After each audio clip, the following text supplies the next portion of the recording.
Welcome back to RMK academy. RMK একাডেমির এই ক্লাসগুলিতে তোমাদেরকে স্বাগত জানাই। আজকের বিষয় হচ্ছে rural life and rural development. পশ্চিমবঙ্গের যে পঞ্চায়েত পরীক্ষা, সেই পঞ্চায়েত রিক্রুটমেন্ট পরীক্ষার জন্য একটি পার্ট রয়েছে, একটি বিষয় রয়েছে জিকে, জেনারেল নলেজ। সেই জেনারেল নলেজেরই বিষয় হচ্ছে rural life and rural development. এখান থেকে কোনো কোনো পোস্টের জন্য 10 নাম্বার থাকতে পারে, আবার কোথাও কোথাও বেশিও থাকতে পারে। তোমরা অবশ্যই প্রথম থেকে ক্লাসটিকে মনোযোগ সহকারে দেখবে, তাহলে যে বিষয়গুলো নিয়ে অ্যানালাইজ করব, আলোচনা করব, তার একটা সঠিক তথ্য তোমরা গ্রহণ করতে পারবে, আর এখান থেকে যে কোনো প্রশ্নই আসুক না কেন তার উত্তর অবশ্যই দিতে পারবে। চলো শুরু করা যাক আজকের ক্লাসটি। আজকের ক্লাসটি হচ্ছে পশ্চিমবঙ্গের পরিচয় নিয়ে। সেই পশ্চিমবঙ্গের পরিচয়ে পশ্চিমবঙ্গ ভারতের পূর্বাঞ্চলের একটি গুরুত্বপূর্ণ রাজ্য। এটি 1 নভেম্বর 1956 সালে রাজ্য পুনর্গঠনের পর পশ্চিমবঙ্গ যে বর্তমান রূপে আমরা পাচ্ছি সেটি হচ্ছে লাভ করে। কত? সেটা 1956 সালের 1 নভেম্বরে। এই জায়গাটিকে বিশেষ মনে রাখবে। এবং বর্তমানে পশ্চিমবঙ্গের জেলার সংখ্যা হচ্ছে 23টি। প্রশাসনিক সুবিধা, উন্নয়নমূলক কাজ, পঞ্চায়েত ব্যবস্থা, কৃষি, শিল্প, শিক্ষা, স্বাস্থ্য পরিষেবা পরিচালনার জন্য জেলাগুলি গুরুত্বপূর্ণ প্রশাসনিক একক। পঞ্চায়েত ব্যবস্থার মাধ্যমে জেলার স্থানীয় সম্পদ মানুষের অংশগ্রহণের ভিত্তিতে উন্নয়ন পরিকল্পনা গ্রহণ করা হয়। পশ্চিমবঙ্গের সীমানা, এর উত্তরে রয়েছে হিমালয় পর্বত, দক্ষিণে বঙ্গোপসাগর, পূর্বে রয়েছে বাংলাদেশ এবং পশ্চিমে রয়েছে ঝাড়খণ্ড, বিহার, উড়িষ্যা, সিকিম ও নেপাল, ভুটানের সীমান্ত। পশ্চিমবঙ্গের ভৌগোলিক পরিচয় হচ্ছে এর রাজধানী কলকাতা।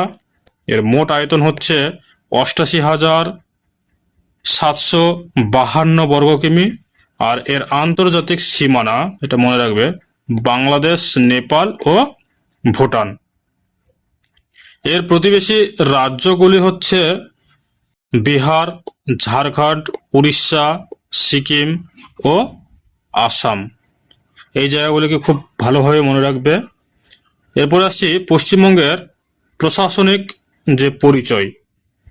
পশ্চিমবঙ্গের প্রশাসনিক পরিচয়ে রয়েছে যে এই রাজ্যটি প্রতিষ্ঠা হয় 1950 খ্রিস্টাব্দের 26শে জানুয়ারি। রাজধানী কলকাতা। বর্তমান জেলার সংখ্যা হচ্ছে 23টি, যেটিকে দুটো পার্টে আমরা ভাগ করতে পারি। একটা হচ্ছে উত্তরবঙ্গ এবং দক্ষিণবঙ্গ। উত্তরবঙ্গে তো রয়েছে 8টি এবং দক্ষিণবঙ্গে তো রয়েছে 15টি। এই দুটো মিলে হচ্ছে টোটাল জেলার সংখ্যা হচ্ছে 23টি। এর প্রশাসনিক যে বিভাগ, সেই প্রশাসনিক বিভাগে আমরা পাবো 5টি ডিভিশন বা বিভাগ। সেটি হচ্ছে প্রেসিডেন্সি, বর্ধমান, জলপাইগুড়ি, মালদা এবং মেদিনীপুর। এর মহকুমা রয়েছে 69টিরও বেশি। ব্লকের সংখ্যা রয়েছে 340টি। গ্রাম পঞ্চায়েত রয়েছে 3,300টিরও বেশি এবং গ্রাম রয়েছে প্রায় 40,000-এরও বেশি। জেলার তালিকা,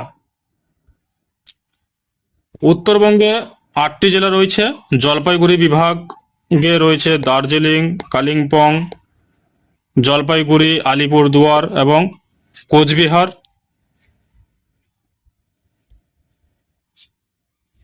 বিভাগে রয়েছে মালদা, উত্তর দিনাজপুর এবং দক্ষিণ দিনাজপুর। টোটাল 8টি এখানে। এরপরে দক্ষিণবঙ্গ। সেই দক্ষিণবঙ্গে রয়েছে প্রেসিডেন্সি বিভাগে আমরা পাবো কলকাতা, উত্তর 24 পরগনা, দক্ষিণ 24 পরগনা, নদিয়া এবং মুর্শিদাবাদ। এই 5টি এখানে পাবো। বর্ধমান বিভাগে পাবো হচ্ছে পূর্ব বর্ধমান, পশ্চিম বর্ধমান, বীরভূম, বাঁকুড়া, পুরুলিয়া, হুগলি এবং হাওড়া। আর মেদিনীপুর বিভাগে পাবো 3টি, পূর্ব মেদিনীপুর, পশ্চিম মেদিনীপুর আর ঝাড়গ্রাম। এই টোটাল 15টি হচ্ছে রয়েছে দক্ষিণবঙ্গে। জেলার প্রশাসনিক গুরুত্ব কি? প্রতিটি জেলার প্রধান প্রশাসনিক কর্মকর্তা হলেন জেলা শাসক বা ডিস্ট্রিক্ট ম্যাজিস্ট্রেট বা ডিএম। এর প্রধান দায়িত্ব হলো আইন শৃঙ্খলা বজায় রাখা, উন্নয়নমূলক প্রকল্প বাস্তবায়ন করা, পঞ্চায়েত ব্যবস্থার তদারকি করা, নির্বাচন পরিচালনা করা, দুর্যোগ মোকাবেলা করা এবং সরকারি যে প্রকল্পগুলি রয়েছে সেগুলির বাস্তবায়ন করা। এই সমস্ত কাজ হচ্ছে ডিএম এর। পঞ্চায়েত ব্যবস্থায় জেলার কি ভূমিকা রয়েছে? পঞ্চায়েত ব্যবস্থায় যে জেলা রয়েছে তার ভূমিকাটি কি? দেখো, পঞ্চায়েত যে ব্যবস্থা সেটি হচ্ছে 3টি স্তরে ভাগ করা রয়েছে। তাহলে পশ্চিমবঙ্গে যে ত্রিস্তরীয় পঞ্চায়েত ব্যবস্থা তার মধ্যে রয়েছে কি গ্রাম পঞ্চায়েত, পঞ্চায়েত সমিতি এবং জেলা পরিষদ। গ্রাম পঞ্চায়েত হচ্ছে নিম্নের স্তর, তার উপরে হচ্ছে পঞ্চায়েত সমিতি এবং তার উপরে যে স্তরটি সেটা হচ্ছে জেলা পরিষদ।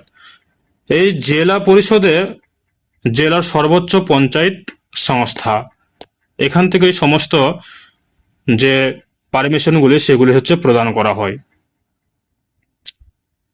এর কাজ হচ্ছে কি? এর কাজ হচ্ছে গ্রাম উন্নয়ন, রাস্তা নির্মাণ, পানীয় জল, কৃষি উন্নয়ন, স্বাস্থ্য পরিষেবা, শিক্ষা, স্বনির্ভর গোষ্ঠী উন্নয়ন, আবাসন প্রকল্প বাস্তবায়ন। এই সমস্ত কাজ হচ্ছে জেলা পরিষদের। যখন কোনো পঞ্চায়েত বা পঞ্চায়েত সমিতি কোনো কাজ সেটাকে হচ্ছে টেন্ডার করা হবে বা ধরা হবে, সেটা পাঠানো হয় জেলা পরিষদে এবং জেলা থেকে যখন সেটা হচ্ছে পারমিশন হয়ে আসে তখনই সেগুলি বাস্তবায়িত হয়।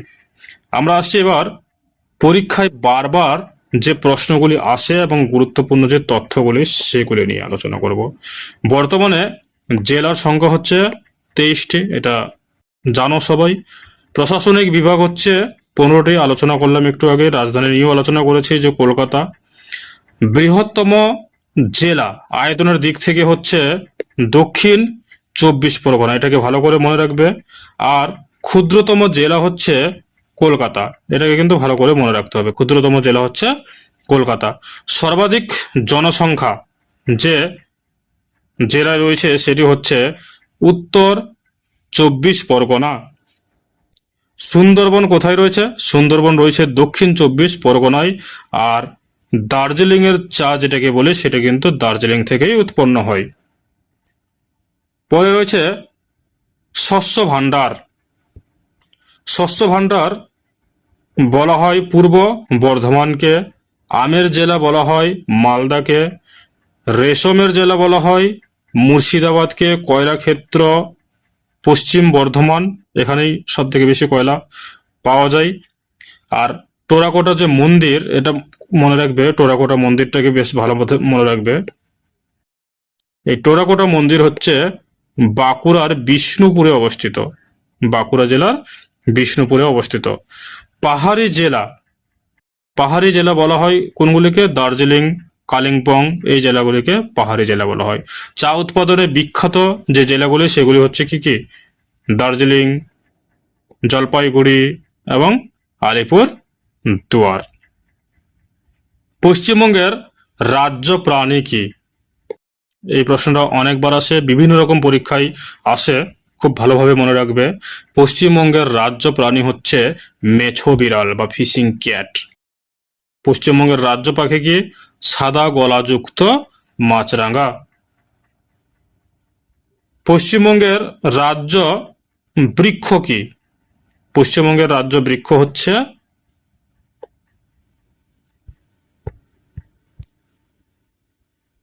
ছাতিম গাছ। পশ্চিমবঙ্গের রাজ্য ফুল কি? পশ্চিমগঞ্জের রাজ্য ফুল হচ্ছে শিউলি। শিউলি ফুল হচ্ছে পশ্চিমবঙ্গের রাজ্য ফুল। এই ছিল আলোচনার বিষয়। এরপরে আমি আলোচনা করব হচ্ছে এই যে বিষয়গুলিকে নিয়ে আলোচনা করলাম, এখান থেকে কিছু এমসিকিউ রেখেছি, সেগুলিকে নিয়ে প্রশ্ন ধরে ধরে আলোচনা করব। তোমরা যে বিষয়টিকে আমি আলোচনা করলাম তোমরা পারলে সেগুলিকে খাতায় লিখে নিয়ে বা বারবার দেখে শুনে তারপরে যে এই এমসিকিউ পার্টটা আলোচনা করতে চলেছি সেটাকে শোনার চেষ্টা করবে এবং প্রতিটি প্রশ্নের উত্তর নিজে দেওয়ার চেষ্টা করবে। অবশ্যই আমি উত্তরগুলিও পরপর বলে দেব আলোচনা করার পরে, তবে চেষ্টা করবে নিজেরাই দেওয়ার, তাহলে দেখবে যে অটোমেটিকলি এই ক্লাসটি করার পরে, প্রশ্নগুলো করার পরে এই বিষয়টির একটা সঠিক ধারণা তোমাদের আয়ত্ত হয়ে যাবে। চলো শুরু করে যাক তাহলে এমসিকিউ পার্টটা নিয়ে। রয়েছে পশ্চিমবঙ্গের একটি পাহাড়ি জেলার নাম। পশ্চিমবঙ্গের পাহাড়ি জেলাটির নাম কি? অপশনে রয়েছে হাওড়া, নদিয়া, দার্জিলিং এবং পূর্ব মেদিনীপুর। সঠিক উত্তর কোনটি হবে? যদি উপরে ঠিকঠাক মতন ক্লাসটি করে থাকো তাহলে অবশ্যই এর সঠিক উত্তর দিতে পারবে। পাহাড়ি মানে হচ্ছে যে জেলাটি, সেটি দার্জিলিং। এরপরে আমরা আসছি পরের প্রশ্নতে। পরের প্রশ্ন রয়েছে বর্তমানে পশ্চিমবঙ্গের মোট কয়টি জেলা রয়েছে? এর উত্তর অবশ্যই পারবে, অপশন না দিলেও হয়তো পারবে অনেকেই, যে কতগুলো জেলা রয়েছে। বর্তমানে পশ্চিমবঙ্গের জেলা রয়েছে 21টি নাকি 22টি নাকি 23টি নাকি 24টি। বর্তমানে পশ্চিমবঙ্গের জেলার সংখ্যা হচ্ছে কয়টি? অবশ্যই 23টি। পরের প্রশ্ন,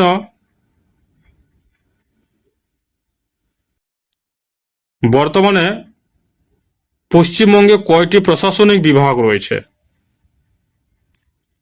পশ্চিমবঙ্গের প্রশাসনিক বিভাগ কয়টি? 4টি, 5টি, 6টি নাকি 8টি?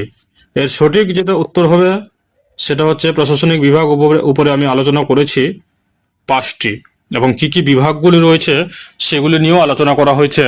তোমরা ভালো মতন কিন্তু নোটটিকে পারলে খাতায় অবশ্যই লিখে নেবে, তাহলে অবশ্যই এর সঠিক উত্তরগুলি পারবে দিতে তোমরা। আমি হয়তো এখানে দিয়েছি যে প্রশাসনিক বিভাগ কয়টি, এবং সেখানে হয়তো অপশনে কোনো উত্তরবঙ্গ বা দক্ষিণবঙ্গ করে সেটার নামও দিয়ে দিতে পারে যে কোনটি উত্তরবঙ্গে অবস্থিত বা কোনটি দক্ষিণবঙ্গে অবস্থিত। 3 নম্বর প্রশ্ন নিয়ে আসছি, পশ্চিমবঙ্গের রাজধানী কোনটি? একদম সোজা উত্তর, সোজা প্রশ্ন করেছে।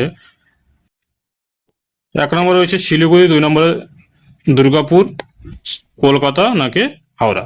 তাহলে এর সঠিক উত্তর অবশ্যই জানো যে এটা কলকাতা হবে পশ্চিমবঙ্গের রাজধানীর নাম। পরের প্রশ্ন আসছে পশ্চিমবঙ্গের বৃহত্তম জেলা আয়তনের দিক দিয়ে। পশ্চিমবঙ্গের বৃহত্তম জেলা কোনটি? বাঁকুড়া নাকি পুরুলিয়া নাকি দক্ষিণ 24 পরগনা নাকি বীরভূম? কোনটা হবে বৃহত্তমের দিক দিয়ে? উপরে কিন্তু বলেছিলাম আমি যে এর সঠিক উত্তরটি যেটা হবে সেটা হচ্ছে দক্ষিণ 24 পরগনা আয়তনের দিক থেকে।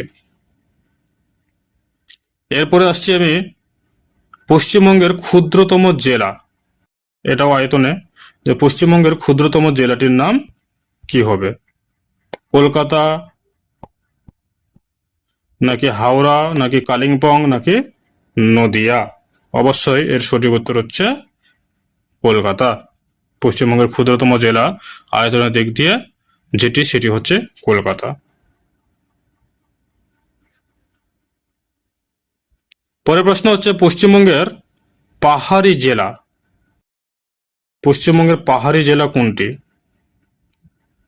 বীরভূম, দার্জিলিং, হুগলি নাকি নদিয়া? দেখো পাহাড়ি জেলা মানে কি, যেটি পাহাড় রয়েছে যে জেলার মধ্যে।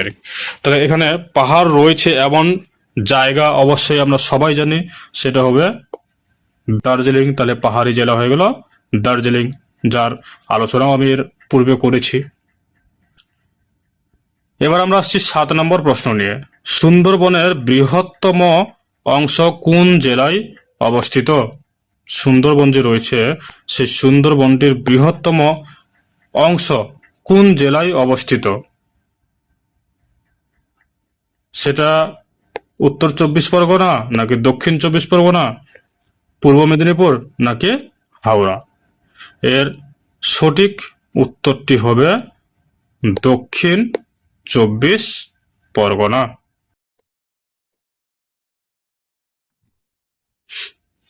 আসছি 8 নম্বর প্রশ্ন নিয়ে। পশ্চিমবঙ্গের শস্য ভাণ্ডার নামে পরিচিত জেলা কোনটি? পশ্চিমবঙ্গ যে রয়েছে তার শস্য ভাণ্ডার বলা হয় কোন জেলাটিকে? নদিয়া,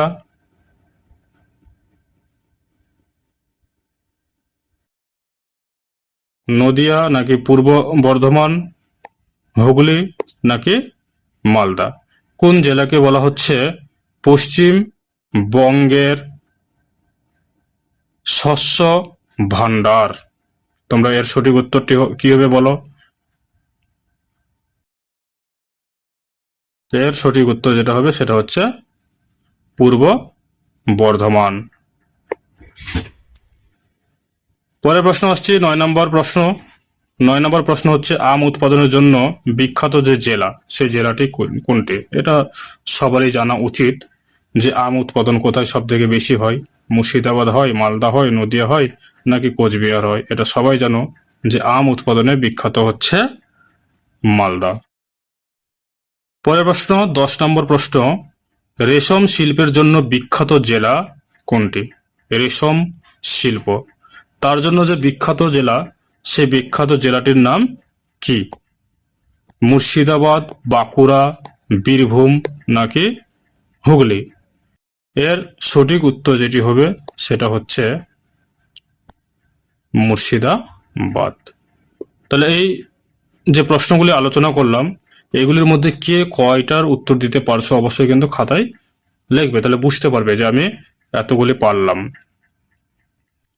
এই 10টা প্রশ্ন নিয়ে আলোচনা করলাম, এরপরেও আরো কিছু প্রশ্ন রয়েছে। কারো যদি লাগে অবশ্যই আমার যে টেলিগ্রাম যে গ্রুপটি রয়েছে টেলিগ্রামে RMK একাডেমি বলে, সেখানে নিযুক্ত হবে, তাহলে আমি সেখানে পিডিএফটি দেওয়ার চেষ্টা করব।